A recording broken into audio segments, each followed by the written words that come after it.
Okay, we're actually looking at a very interesting topic that I think you will like today. Okay, and it's a great time period to kind of finish up the semester on, right? It's a natural conclusion point. So we're looking at the closing of the Western frontier. So what we're talking about is, this is the time period in American history in which the West, the Wild West, the frontier, which the frontier is of course a territory which is sparsely settled, you know, not civilized yet, not built up, you know, not a lot of people. Okay, since the beginning of this country, okay, its founding, there had always been a frontier. There had always been someplace out west that was the future, the place to go conquer and to settle.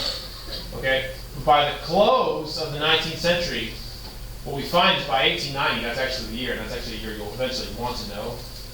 By 1890, there ceased to be a frontier anymore. In other words, this country was so populated and so civilized that there was no place you could turn to and go, oh, that's the frontier now.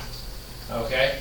So when we look at the transition from the 19th to the 20th century, it's kind of a turning point in American history because we see the closing of the frontier and we see the birth of the modern United States, the modern urban industrial United States of today. And this all goes hand in hand with everything we talk about. Urbanization, industrialization, immigration. It all is interacting. So what we're talking about today is how the West, the Wild West, kind of concluded. Okay? All right. So first thing we're going to talk about is the role of the railroads. Now I'm not going to say a lot about this because we already talked about the railroads in the past, and you already know this. But the railroads played a very prominent role in the closing of the frontier. And for obvious reasons, right? Think about it. The railroads are what brought the people out west to live, which would eventually bring that frontier time period to an end. Okay? So you can see by the late 1800s, okay, which is the time period we're talking about, the Gilded Age time period, okay, we had now built railroads that crossed the entire country. Okay? The most notable example of this was, of course, in the 1860s when we completed the first transcontinental railroad, which is this one here. The transcontinental railroad was the first railroad that actually connected, okay, the entire country. All right, so the situation was by, you know, the late 19th century, you could travel from the East Coast to the West Coast by railroad uninterrupted.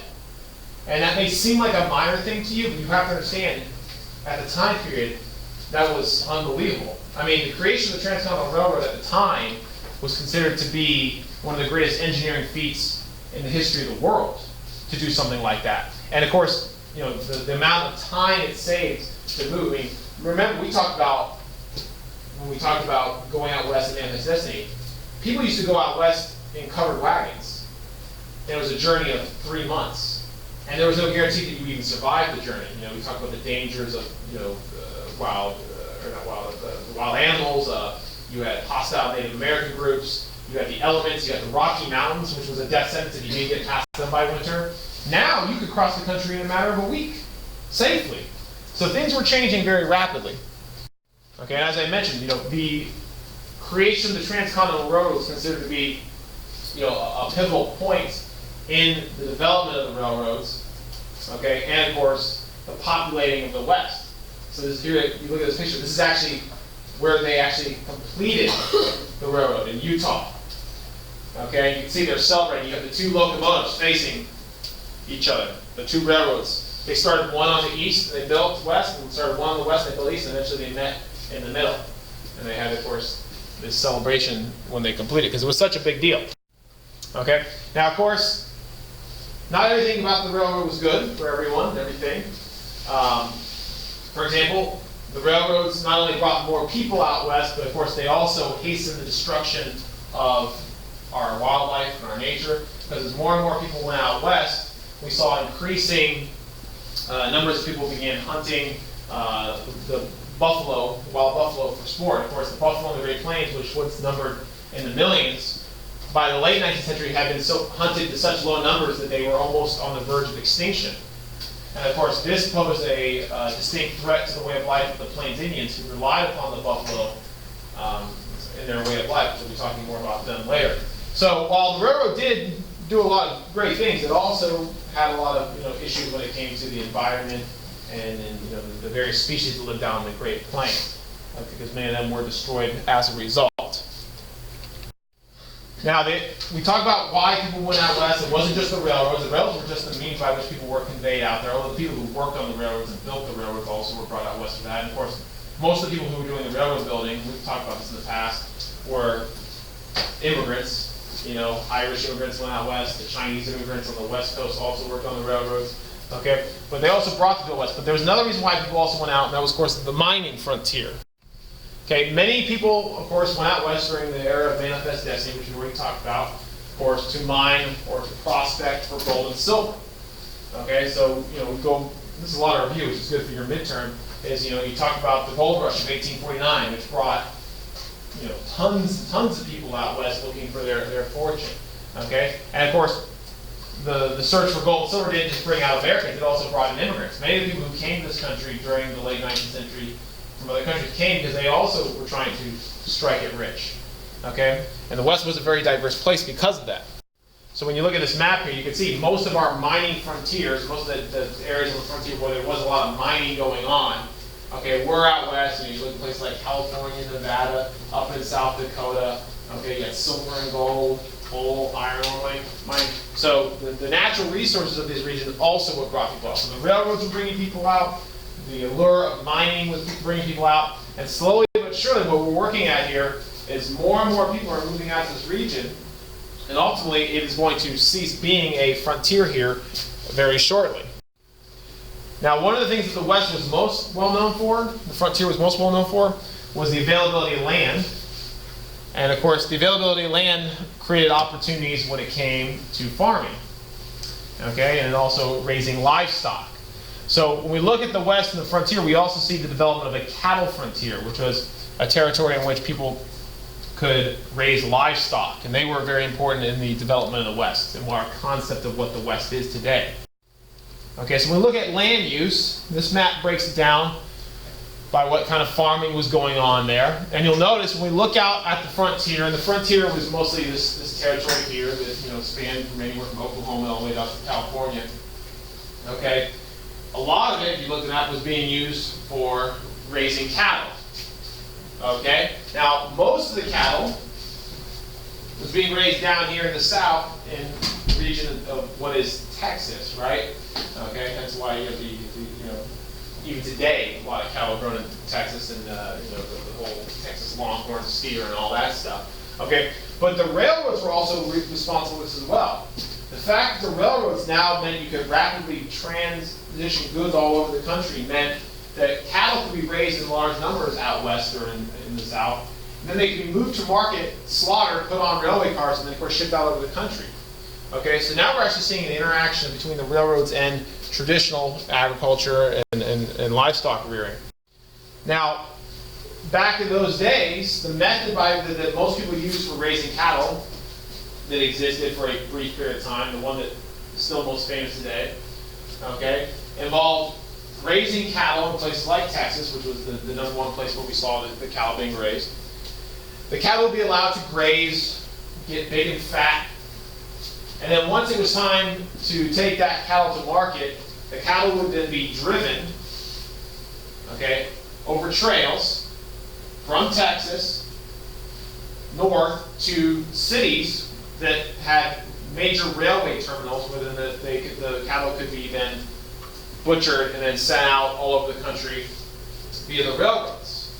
Now, initially, in order to get the cattle to market, as I said before, you actually had to herd that cattle over land from the grazing lands in Texas to the markets up north where the railways were.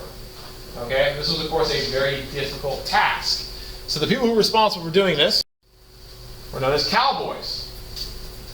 Okay?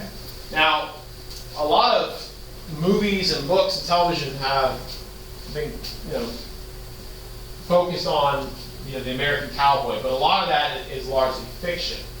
Okay? First of all, the role of the cowboy in many ways has been romanticized and glorified to a large extent. Okay? The American cowboy served a very utilitarian role. Their role was to tend cattle and get that cattle to market. Okay? And in fact, the entire cowboy way of life that we all know of, and seen on television and movies, actually only existed for a very, very brief moment in American history. It's actually a very short period of time in the late 1800s. Okay? Despite that, though, there's been so much fascination in the idea of these people who lived out on the land and, for weeks and months at a time and dealt with the elements of drug cattle market. There's been a lot of fascination with it because a lot of books at the time romanticized the idea. But it was a very utilitarian thing. So this is like an actual picture, of what a cowboy would have looked like around the turn of the century. Okay, but their entire responsibility was getting the cattle to market. And one of the things that movies and television and books don't ever account for, though, and it shows you how history is fairly biased, is the fact that a large percentage of the American cowboys at the turn of the century were actually African American. And in fact, another thing that a lot of these books and we don't talk about is that the actual cowboy lifestyle, like the occupation of a cowboy, it's actually not even a United States American creation. It actually was imported. The idea of the lifestyles and the occupation was actually imported from Mexico. So the cowboy, which is oftentimes associated as being one of the most American things there is, isn't actually American, really. At least not in the United States. Okay? It's actually imported from Mexico. And of course, like I said, a lot of the movie stuff fails to recognize that cowboys were very diverse. You got to think, this is after the Civil War. Many former slaves were looking for job opportunities. And one of the places where job opportunities were best for blacks was on the frontier out west, where there were less people, therefore less competition for jobs, and work was assigned based on merits. Okay, so it's estimated that even upwards of about a third of all American cowboys were actually African American. So you don't see a lot of that in the movies.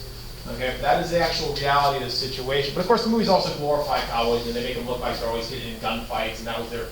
Like I said, they may have carried guns, and yes, they may have had to use them from time to time. But like I said, their primary job was very utilitarian. So their life is probably not as exciting as the movies made them out to be. Okay. Now, I mentioned that the cowboys and the cowboy of life was only short-lived in American history. You say, why is that? Technology. Technology rapidly made the cowboy way of life unsustainable. And in fact, the technology that is most responsible for the end of the cowboy way of life is actually very simple. Barbed wire. You think barbed wire is technology, right? Yeah, barbed wire is technology, right? It's very simple technology, but it is technology. All right, so why is it barbed wire? Barbed wire actually turns out, if you think about it, at the turn of the century, to be one of the most important inventions in American history. Which is maybe hard to believe that barbed wire is so influential, but it is. And here's why. Out on the frontier, it was very difficult to fence off land that belonged to you. If you privately owned land, it was very difficult to fence off that land because there was very little resources that were available to you on the frontier to fence off your land. Okay, on the grasslands of the Great Plains and areas like that, there's not a lot of trees. You couldn't build wooden fences.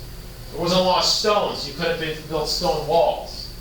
So what people were looking for is they were looking for a cheap, efficient way to fence off their land. And this guy named Joseph Glidden, who was a farmer, invented one. Okay? And what he did was he took wire and he kind of twisted it together, and every so often he put a little sharp barb on it that would deter cattle and livestock from trying to squeeze through the fence because it would poke them. Okay? And it turned out, like I said, barbed wire, it was really cheap. It was really easy to hang up, make a fence. And what it allowed people to do for the first time ever is these people who lived out on the remote frontier way out west, for the first time ever, they could actually say, this is my land, I'm going to fence it off. This is mine, stay off. Okay? And what it allowed people to do was it allowed people to privatize the land. And this changed the entire way of life in the West, because what happened was the cowboys used to let the cattle just graze wherever. The cattle would just roam all over. And the land was all kind of communally used. Even if you owned private land, there was really no way of people keeping off, so people just kind of came and went.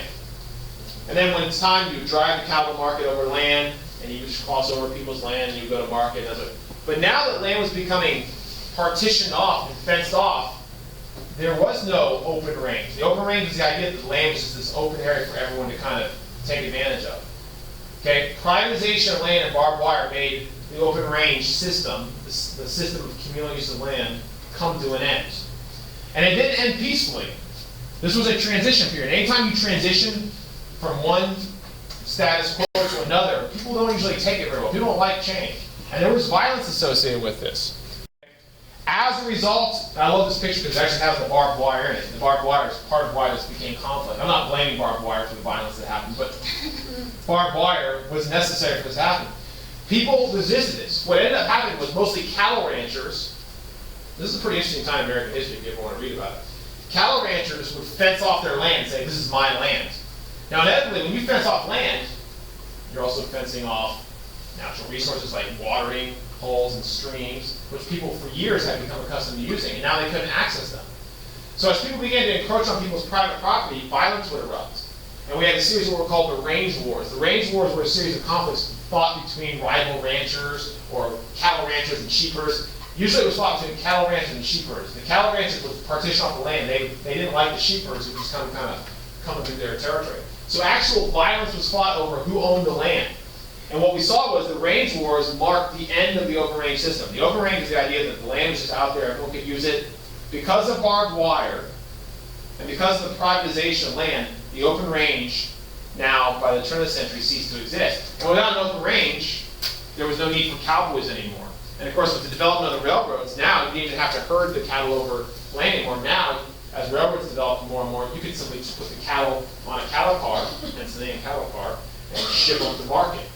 Okay? So as much fascination as we have with cowboys in American history, they only existed for a very brief moment at the very end of the 19th century before technology made them obsolete. Okay, now that's cattle raising. Let's talk about traditional farming, okay, growing crops, because that also played a role in the closing the frontier. Now, technology, once again, plays a role. Just like barbed wire led to the end of the open range, technology is what allowed us to farm the Great Plains. And this is a technology we talked about a long time ago, John Deere steel plow. Okay, John Deere invented the steel plow, which is what you see there, which was a plow, much stronger plow, that was capable of plowing the tough prairie grasses on the Great Plains. Okay, on the Great Plains, you had these vast expanses of open land with prairie grass, but the roots of that prairie grass were really tough. So traditional plows had a very difficult time tilling up that soil, which would then allow you to plant your crops and grow. But John Deere's steel plow was able to handle the prairie grasses, and therefore allowed people to start farming on the Great Plains.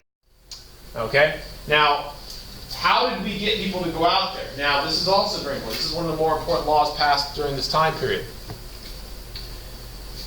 The United States government was very eager to get more and more Americans to go out west and settle that territory. We were wanting that area to be settled as quickly as possible. The problem was convincing Americans to go out west, because this was no easy task. Trying to convince Americans to go out west to the frontier, which there was, like I said, sparse population. There was a lot of dangers out there. You had the elements. You had, hostile native groups. Okay, so how did the American government convince people to go out west? Well, they passed a law called the Homestead Act. Homestead Act is very important.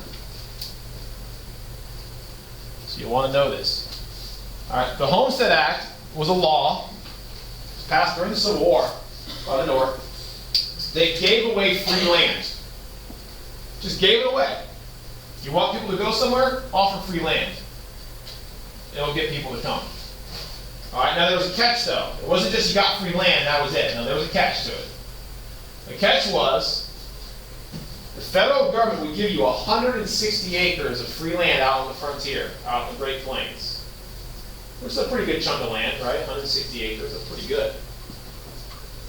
But you had to live on the land for a number of years, which means you couldn't just buy it. You couldn't just say, I want my land and never go out there, just hold on to it until it was worth something. No, you had to actually go out there, you had to live on the land, and you had to improve it in some way.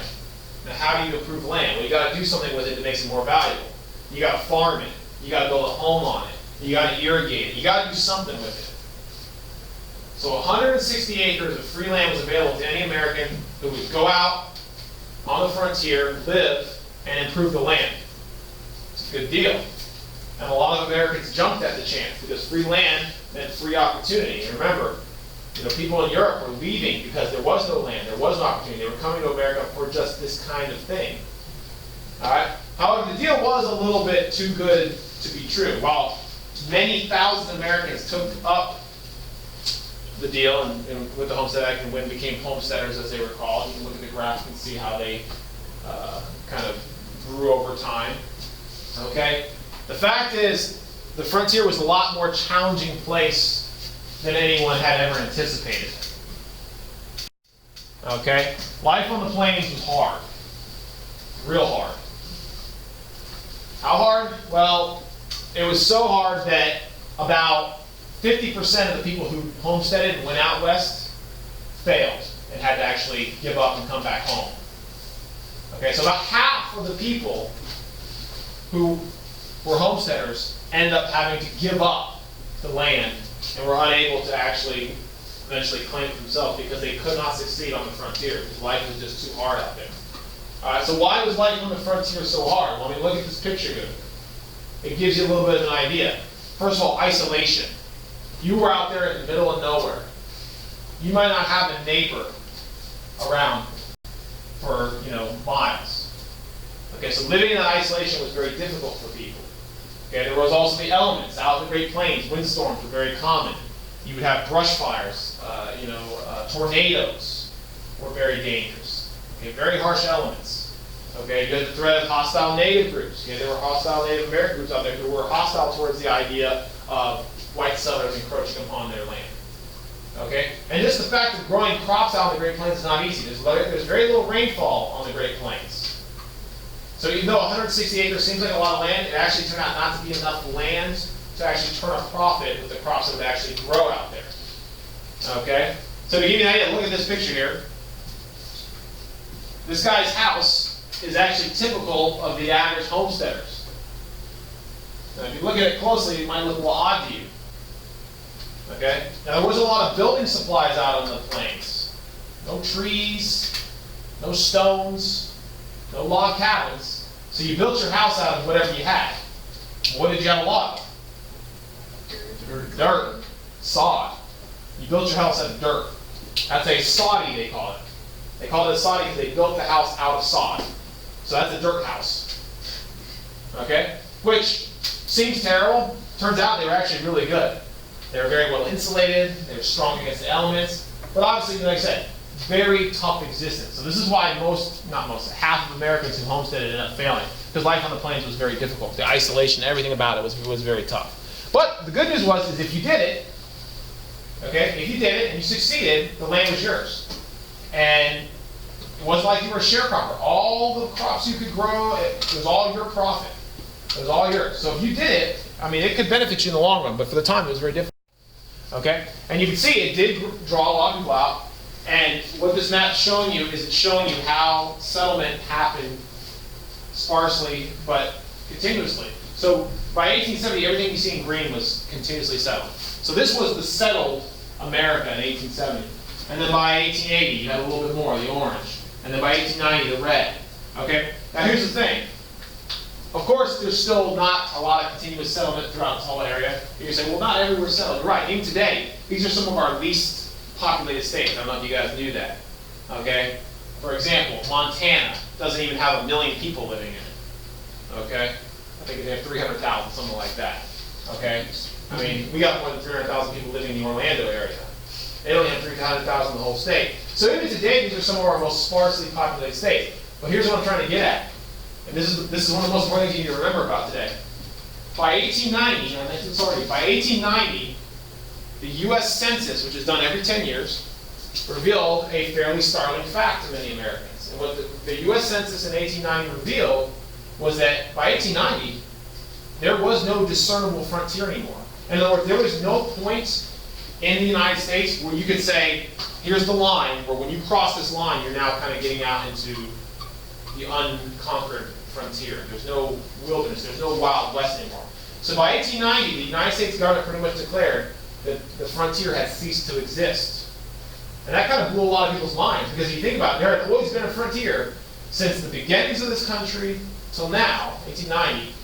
There had always been a frontier, but now, no more.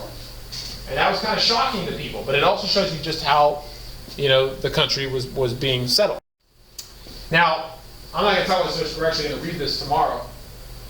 Okay, the end of the frontier, the announcement that the frontier was gone, as I said, shocked a lot of Americans because it had always been there. And there was this guy named Frederick Jackson Turner who wrote a paper called The Significance of the Frontier in American History. It's also sometimes called the Frontier Thesis, very commonly referenced.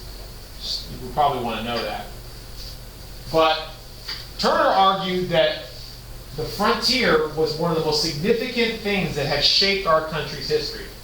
He said from the beginning to now that the frontier had played a prominent role in making Americans American, making us unique and making us special. Okay? So for him, closing the frontier marked really a turning point from America being in one time period to going into the future in this new time period. We're going to read a little bit of that tomorrow and see some of his readings. So I don't want to talk about so much about that, but I do want you to be familiar with him, and we'll read it tomorrow, and you'll get a little bit better idea of what he was talking about. All right, now the final topic I want to talk about is the Plains Indians, the Native American groups that were out west. We're going to talk about them for a while.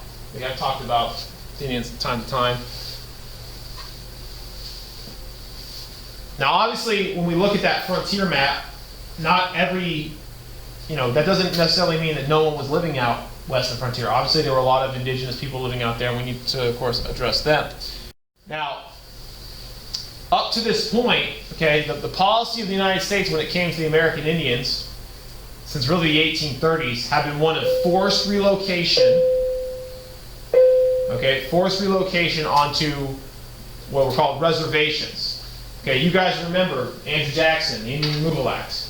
The Indians were removed from the east, okay, to the interior. And as more and more settlers moved out west, on several different occasions, Indian groups were relocated to other reservations further to the west. So what we're seeing is over time, okay, Indians have been relocated from time to time to these reservations located mostly out west. Okay, and this map actually shows how Indians lost territory. The yellow represents land that was lost prior to 1850, so this is all the land that Indians lost by 1850. And the pink, between 1850 and 1870, all this land was lost to Indians. Okay, but the policy of the United States was to simply remove the Indians from areas in which there was white settlement and place them onto territories that were usually less desirable. Usually the lands that were set aside for reservations were not places anyone would want to live. So that's why the American government settled them there. Now, here's the thing, though. By the late 1800s, by the mid-1800s, many of these Native American groups were fed up, and they were not willing to accept relocation anymore. They had been continuously abused by the U.S. government for years. It had led to destruction of their people and their culture. And some of them finally had said, we've had enough. And they began now to resist and refuse relocation. And this led to the U.S. government beginning to take a much more aggressive approach at relocating. For example, one of the kind of turning points was in 1874, gold was discovered in the Black Hills of the Dakota Territory. Okay, what is up there in South Dakota? And so what does that matter? Well, gold had been discovered in a territory that was largely Indian territory set aside as reservation territory for the Indians. So what ended up happening was white settlers, of course, flooded into the region looking for gold and silver. And of course, inevitably, they encroached upon Indian land. And of course, also inevitably, you can kind of guess what happened, some of them got killed. As white settlers began to encroach on Indian land looking for gold and silver, some of them were killed. Which led the government to now start taking military action against the Indians. Because once again, white settlers were demanding this land because they thought it had gold and silver on it. They wanted the Indians gone so they could go then exploit the resources. So during the 1870s, 1880s, we started to see conflict between the United States Army and the American Indians of the Plains intensify. Now, collectively, we call all the fighting between the Indians and the Army, it's usually referred to as the Indian Wars. That's just the general term we use to describe it. But the Indian Wars is kind of encompassing a lot of different specific conflicts. So basically, from the 1850s all the way up to about 1890, the United States Army was continuously fighting conflicts against Indians out on the western plains. So I'll give you a couple examples. So you always need to have examples to discuss this in an essay. Maybe it'll be your midterm essay. Have you just decided if it's going to be like an essay or a DBQ? It's different per class. Oh. Okay. So it just depends. It won't be a DBQ. Short answer, essay. Short answer. Yeah. That's what I meant. So let's look at this one, the Great Sioux War. One of the groups of Native Americans that were resisting relocation were the Sioux. Okay? Basically, they were refusing, not all of them, but many of them were refusing to be relocated onto reservations because they finally said, you know, enough's enough. This is our ancestral land. We're staying here. We're going to practice our way of life. And they began to fight back against the U.S. Army. The most prominent example of a battle that was fought between the Sioux and the U.S. Army is the famous Battle of the Little Bighorn, which you may have heard of, the Battle of the Little Bighorn. Although it's oftentimes referred to by another name, which is Custer's Last Stand. Anyone ever heard of Custer's Last Stand? Have you heard that? I've heard it before. Yeah, General George Armstrong Custer. He was actually a Union general, but then during the Indian Wars, he led a cavalry unit. And what's so notable about this was probably the single biggest defeat the U.S. Army faced during the Indian Wars. Custer led his group of cavalry against a vastly superior force of Sioux Indians that were encamped along the Little Bighorn River. And the battle that ensued wiped out every single man in Custer's regiment, including himself. Now, when news of this defeat traveled wide, the reaction by the U.S. government, the Army, and the American people was one of anger. They felt like, you know, this is the Indians were becoming more aggressive. Now was their time to take action. So here's the thing, this is kind of a turning point in American-Indian relations with the U.S. government. Following the Battle of the Little Bighorn, Custer's Last Stand, okay, the United States government dramatically ramped up its efforts to relocate and control Native American groups through force. So what we see is the wars between the Indians and the U.S. Army make it much more intense following this battle. So we had the Great Sioux War of 1876. I'm going to give you a couple other examples. We had the Nez Perce War. The Nez Perce were another tribe that tried to resist relocation. They fought and they evaded the U.S. Army until eventually they were captured and forced to relocate. Of course, one of the famous ones, and you can read about this on your study guide, is the chief of the Nez Perce was this guy named Chief Joseph, and he gave this famous speech after the war was fighting, in which, after seeing the destruction of his people, he declared that the Nez Perce would fight no more again forever because he had seen the complete destruction of his people at the hands of the U.S. government. So we had the Sioux, the Nez Perce, and probably the most fearsome, at least perceived by the U.S. Army, of all the Indian groups who resisted and fought the longest were the Apache. The Apache also were another group who very vehemently denied relocation. Okay, one of their leaders was this guy by the name of Geronimo, who continued to urge his followers to resist relocation until the very bitter end.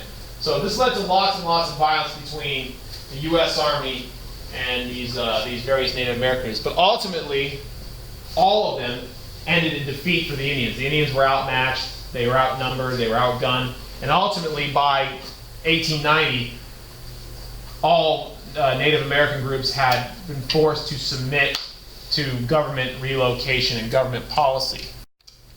Now, how did the Indian Wars end? Okay, there is kind of a definitive moment in which they end.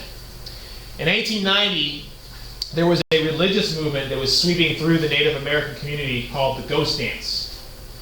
The Ghost Dance was a religious practice that many Indians believed that by doing, that it would allow Native Americans to reclaim control of their lives, their land, and it would remove the threat of white settlement onto their territory. Okay? So many Native Americans began practicing this ghost dance. Now, the U.S. government perceived the ghost dance as being hostile and threatening to, once again, inflame tensions between white settlers and Native Americans. So the government, when the U.S. government learned about the ghost dance, they began to take efforts to basically outlaw it. Okay? And this leads us to one of the worst massacres in history between the United States and the Native Americans. At Wounded Knee in South Dakota, a group of Army soldiers, okay, rounded up a camp of Lakota Sioux, mostly older men, women, and children, okay, the non-combatants. And they attempted to disarm them and relocate them because they had been engaging in this ghost dance and they were perceived as a threat. Well, during the process, a gun was fired. The Army, of course, said that one of the American Indian people fired it. And this led to a massacre in which the Army opened fire on this group of mostly women and children, killing over 150 of them. So this goes down in history as being one of the worst massacres carried out by the U.S. government against the Indian people. But it also marks, for most historians, this is considered to be the end of the Indian Wars. Following the massacre at Wounded Knee, most Indian groups not only now agreed to accept government relocation and government policy, they also abandoned the ghost dance for fear that the Army would carry out reprisals like they had done here at Wounded Knee. So here's what I'm telling you, is the massacre at Wounded Knee, for our purposes here, is considered to be the end point of the Indian Wars. Following the massacre at Wounded Knee, we will no longer see significant violence between Indian groups and the U.S. Army. This is pretty much the end. Okay? Now, almost finished. We also see at this time period that the U.S. government began changing its policy regarding Native Americans. This is really important. And I'll talk briefly about this. We're actually going to reload this tomorrow. This woman named Helen Hunt Jackson, who's an author, wrote a book in 1881 called A Century of Dishonor, in which she attacked the U.S. government, and she blamed the U.S. government for its policies being destructive to the Indian people. The book, A Century of Dishonor, just the name, talks about the dishonor was how the United States government had treated the Indian people since its creation, the country. So she was very critical of the U.S. government. And many Americans also shared sympathies with the Indians like her and said the U.S. government, its policies have, and the treatment that the U.S. government has had of the American people have been horrific, and something needs to be done. So in response to these criticisms, the U.S. government now adopted a new policy, which seems good, but not so much. The policy that the U.S. government adopted under what's called the Dawes Act was the policy of assimilation.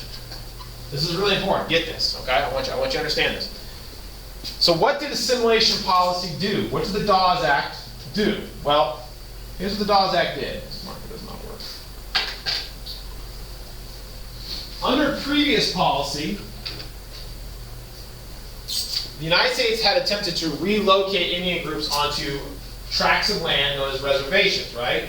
And on those reservations, Indians were free to practice their own customs, their own ancestral traditions, which usually involved sharing of the land, because Indians didn't really believe, for the most part, about private ownership of land. They believed in sharing the land. It was communal. Everyone could use it.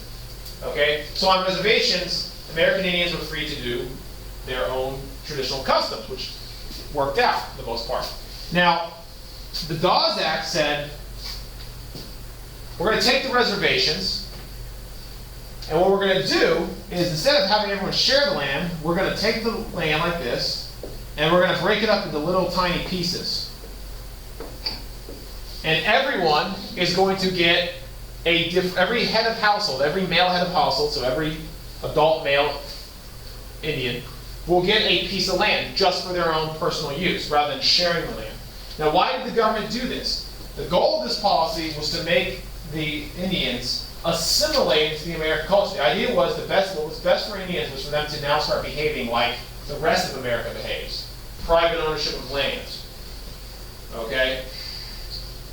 Now, the purpose of this was good. There was good intentions behind this. Helen Hunt Jackson, who preached this, and other people who was.